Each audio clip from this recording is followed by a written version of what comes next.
Hello, welcome to tonight's episode. Support, support, support.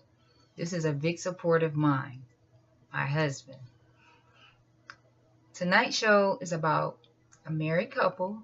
My husband and I are talking about supporting other people in relationships and people in general who have issues and don't know how to get support. You must have a support team. It's important if you don't have family, church relative, church family, or friends or someone to confide in and talk to. You must have a support team. You need a support team. Sometimes our own family is not our support team. And my husband and I are very, very comfortable in dealing with that because our marriage made it with our support team. And our support team is different than other people, but you must have a support team.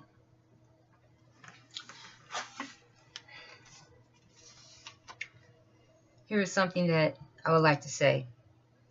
Holding on to my secrets became intolerable. Sharing them was unthinkable. I shared them anyway and survived without working suggestion step 5. I could not have survived. I would have slipped out of the program. I needed to get rid of all the awfulness of my past.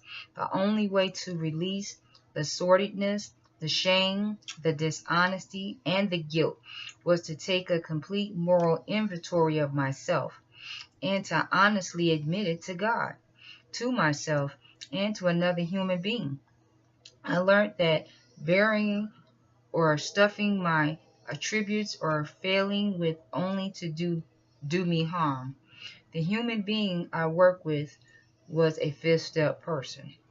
God, help me continue to be honest and open with others as I was with the fifth step. A fifth step once a year is like spring cleaning everything, get shiny and bright. And that's what this is about, getting shiny and bright. The one thing that I would definitely say about me in my marriage, I didn't know how to tell my husband about my abandonment issues that I had to deal with. I didn't never allow him or let him in there. And how it caught up with me is when we had problems as a married couple, but I never talked about it. Never thought it affected me. But this is where we have to have support. You have to support because I end up having a breakdown. And when you have a breakdown, it leads to depression. And because of that breakdown, I never really thought about the abandonment that I got. Because it was like 12 years old and I had to raise myself. And I never thought it'd catch up with me. And it did. It affected me while I worked so hard. I believed in being independent. And that is not the way to go. In my marriage, it affected me in another area. I didn't know how to, I cared, but I had a lot of holding things on the inside.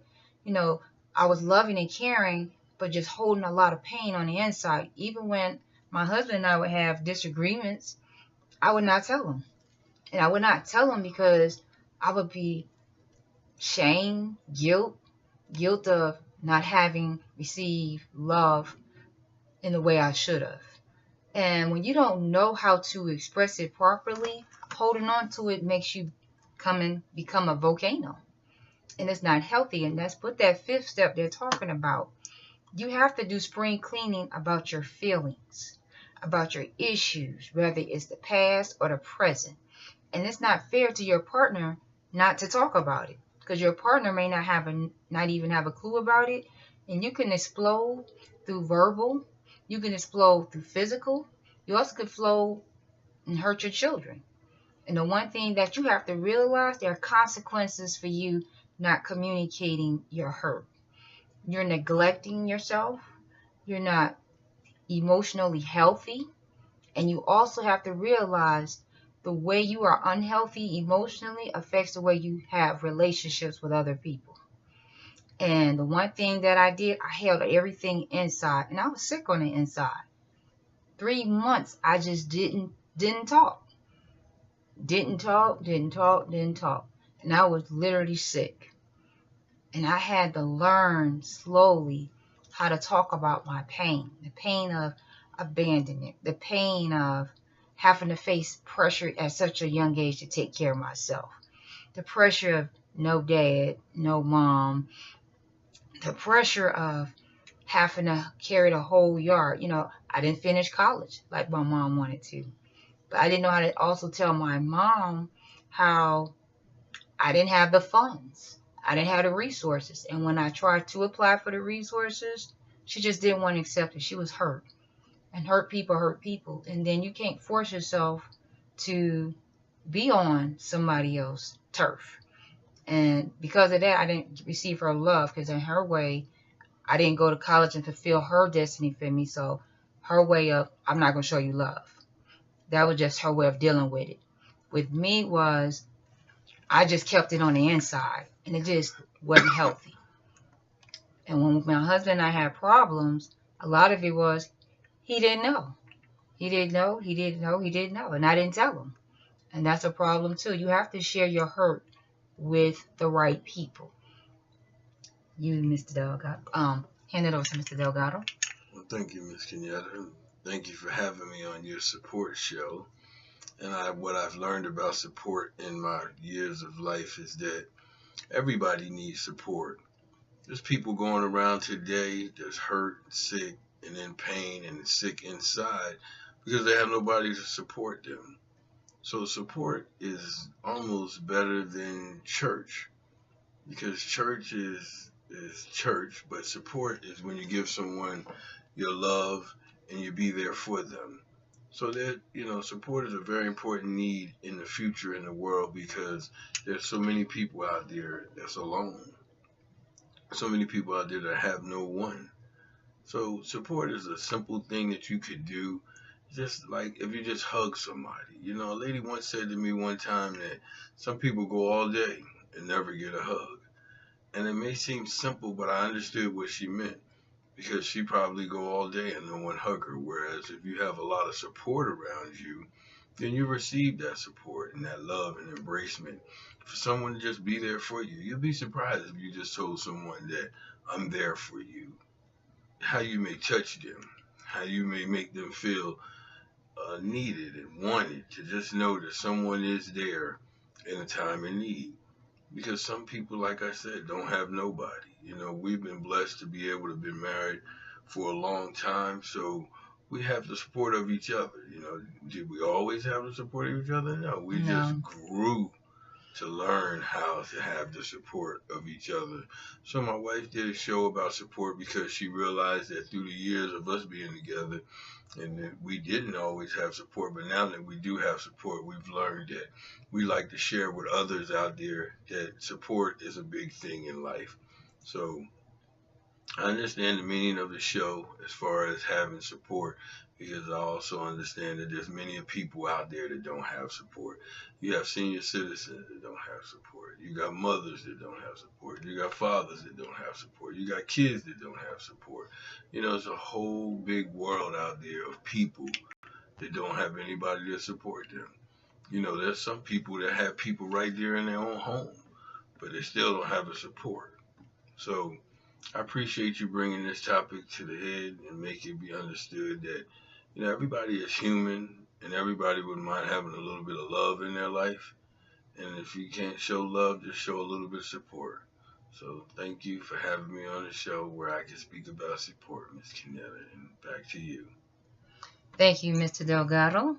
The other thing that we also have to realize, learn to listen to other people's pain. That's support as well. It could be just simple things. You could be reading something encouraging. You also can take the time, go visit someone. Okay? Get out your comfort zone. Quit thinking just family. It is dangerous times, but we are losing a battle. People committing suicide. We don't need everybody just trying to kill themselves and give up on life because they don't have a support team, and then they don't go to church. Because to me, the church world don't know.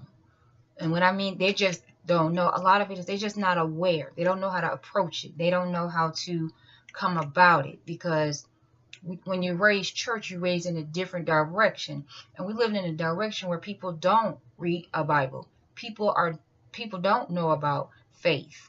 You know, my husband and I, our marriage survived because it was about love. I loved him unconditionally, something that we don't do as people. And people do change if you do give them love. If you give love in different ways. I focused on the good. I didn't dwell on his past mistakes or he was a this and that. I didn't dwell on. I focused on that he is a legal man. I focused on the fact that he worked.